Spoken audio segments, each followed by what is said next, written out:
Hello Talk family, I'm your host. My name is Diane Pillay, and thank you so much for joining me for another episode of Talk the Talk. Our guest today is a beautiful, ambitious and confident woman, which isn't surprising as she comes from the motoring industry, right? Her expertise, strategic brilliance and unwavering drive have propelled her to the pinnacle of success in what she does. So without further ado, let's get to know Diane Pillay. She's a Natis Supervisor at Auto Pedigree Kempton Park, and Auto Pedigree is also part of the Motors Group. As always, this interview is proudly brought to you by Seriti Solutions, MFC and Avo by Nedbank.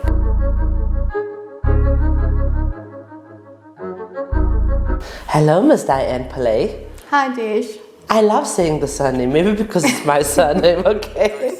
It's so nice to have you here. And before we even start this interview, you reached out to me before in terms of women that are going through menopause, women that are in the working space, that need guidance in terms of how to navigate through these difficult times. And, that's something I would really love to engage in terms of discussing, and helping women, especially in our trade, through these times, these difficult times. I'm 40, I think I'm hitting that stage now as well. But we're definitely going to engage, and thank you for reaching out to us. Appreciate it. Okay, so Diane, tell us about your journey in the motoring trade. So I started at Auto at Europcar, first at Tempest as the manager at Tempest at the airport, and then I took over Europcar, the flagship store for at Auto. And then I was there for about 2.5 going on to 3 years, but then COVID hit and then we were retrenched, and then I started Auto Pedigree as in the Natis department. Now, Diane, you've been following me for some time. Yes. And so you love the work that we do, but why? Why do you think it's necessary for us to have a platform to uplift women, to encourage women in our trade? I think because being a woman nowadays in normal society, it's difficult already because of all the additional pressure we go through. Also in the motor industry, it's also we have to prove ourselves at all levels because we're females. But I think now with your platform and also the more initiatives that has been taken, we are seeing more and heard more. Absolutely. So you've been nominated for next year's Motoring Woman of the Year Awards. How does it feel? Very good. It feels great. Fabulous. No, that's amazing. We already have started with the interviews. As you can see, for 2024, my God, it's going to be our 6th year anniversary next year. So it's going strong, and thanks to MFC and Avo by Nedbank, many women are being recognized and celebrated for their contribution in our trade. So how important do you think, and I think I especially wanted this question for you because of your inquiry into, speaking about women's mental health, but how important do you think is mental health or a healthy mental state in the workspace? Extremely important, because without and now we have initiative now where we have a mental health program as well that being created at Motors as well, which is excellent. Yeah. So your if you are not emotionally okay, you obviously are not productive as well.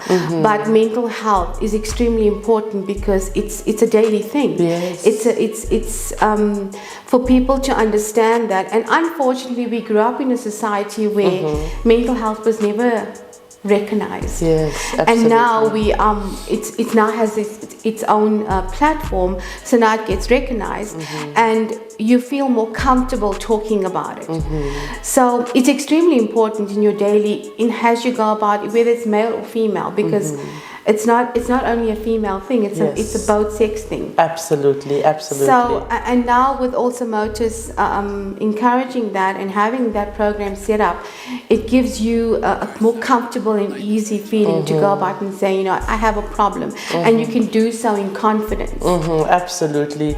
Diane, any advice for young females or even for women in the motoring that wants to join the motoring trade? Have nerves of steel. have nerves of steel and never shy away. Because you're just as good as anybody else. Right. And always believe in yourself that you can do it, and that you have the confidence and the motivation. At times you will get, where you feel I can't do this, but it's just, don't make a temporary emotion a permanent decision. Oh wow, love that. So I love that. So don't do that to yourself, and always know that if you believe in yourself, you're the only person that can do it. Well, Diane, I just want to say thank you so much for joining our network. We need powerful women like you, women of, did you say nerves of steel? Yes. That's what we need, and we thank you for being a part of our movement. Thank you so much, Diane. Thank you very much. Okay, so I'm going to just end off this interview with a quote that reminds me of Diane, and it says here, if you are working on something that you really care about, you don't have to be pushed. The vision pulls you. That's by Steve Jobs, by the way. And I think she really, definitely highlights that in everything that she does, because the mental health thing, the menopause thing, she's really, really passionate about that. So that just reminds me about that. So continue doing what you're doing there. And it's important. This narrative is so, so important. So I know that you're going to be successful in highlighting these things, even if it's through our platform. Ladies, please embrace the delicate balance between time and energy, as it holds the secret to unlocking your fullest potential. With skillful coordination, you will seize opportunities and overcome challenges and create a life that resonates with success. So ladies, let me end off this interview by saying that the question isn't who's going to let me, it should always be who's going to stop me.